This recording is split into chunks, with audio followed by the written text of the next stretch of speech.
Hey, what's up guys? Alex here with a new video, and today we're going to be doing our first impressions on the new Canon RF 85mm f1.2 DS.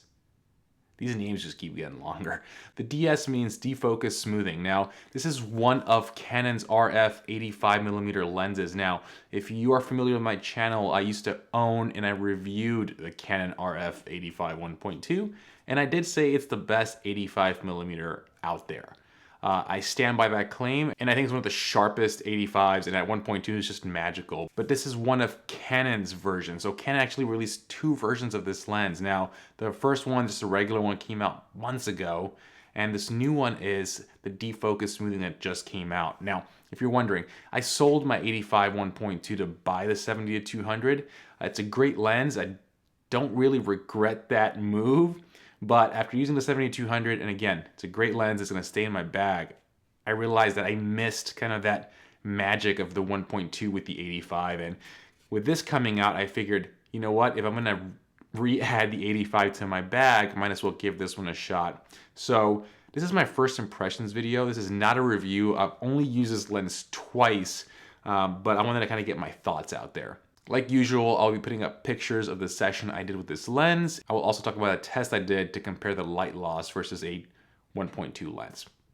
Now, what is this lens? So this lens is identical to the RF 85 1.2. It's the same size, the same weight, it has the same optical elements. The only difference is there's two optical elements in this lens that have a coating on it.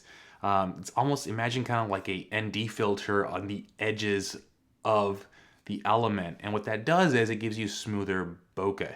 Now, there's been other lenses in the market that have achieved this or tried doing this. So I know Fuji did it with the 56 1.2, and then Sony came out with the, I think it's a 100mm f2.8 STF lens. Now, a big difference between those lenses is the 100mm Sony, if I'm correct, it's a 2.8 lens, but because of the coatings, it only receives or has a light transmission of a t5.6 lens. So you're losing like two and a half stops of light on that lens. So at 2.8, it's a fast lens, but you're technically getting a t5.6 in light transmission. I tried that lens years ago, and I just didn't like it. I had to bump up my ISO a lot, and it just did not give me the results I was expecting.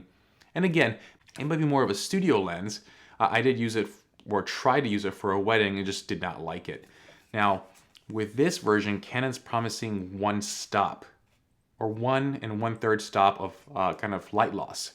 So what that means is it's still a 1.2 lens. You still get the 1.2 bokeh, the 1.2 depth of field, but effectively the lens is receiving less light. So you're not getting 1.2 as far as t-stops of light.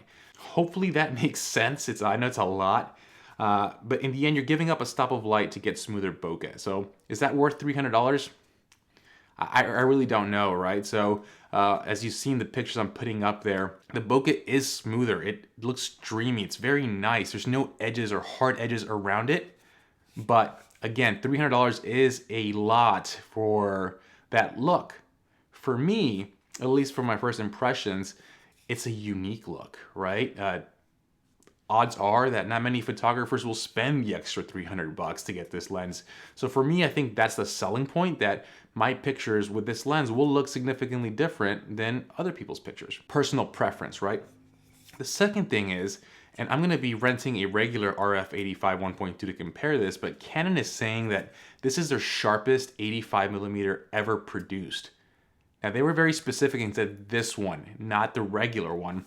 And what I've seen, and I'll zoom in on a sample picture, this lens is incredibly sharp at 1.2. As a matter of fact, I think this lens is begging to be used exclusively at 1.2, and I will definitely be doing that. But I'm kind of blown away at, I thought that by having these coatings on the optical elements that there would be some trade-offs other than the stop of light that you're losing. But I mean, sharpness is actually, I think, improved.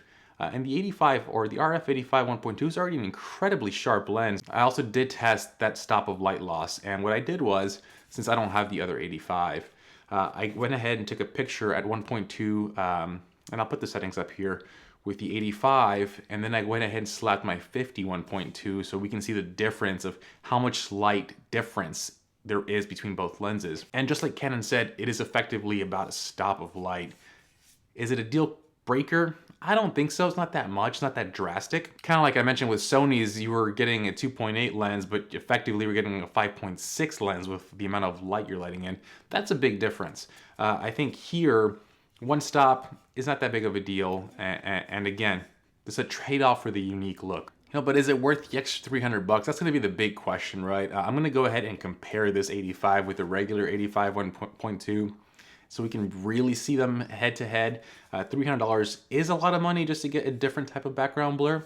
But if it does give you a significantly smoother or dreamier background blur, then I think it might be worth it, right? To have that unique look that not many photographers will, because they won't splurge for the $300, right? So if it gives you that unique pop, that medium format look in a full frame camera, why not? So overall, first impressions, this lens is tack sharp. It doesn't lose as much light as I thought it would lose. And I'm glad I have the 85 1.2 back in my bag. So I'll be doing a full review. I'll be doing a comparison with the regular RF 85 1.2. And I'm also gonna go ahead and do a kind of a head-to-head battle between the 85 and the 70-200, because I know a lot of people are asking that question, and I did sell my 85 1.2 to get the 70-200, and not that I regretted it because I'm keeping the 70-200, but I did find that I was missing the 85. So I think that's going to be an interesting test that I haven't even done myself, right? I'm excited for these next few videos I'll be making, and hopefully you are as well. So please like, please comment, please subscribe. All that helps the channel and helps me produce content like this. But as always, guys, quick first impressions. Let me know if you have any kind of questions or you want to see anything specific in the comments below, and I'll make sure to include that in the next video. But as always, thank you for watching. I'll see you on the next one. Have a good one, guys. Peace.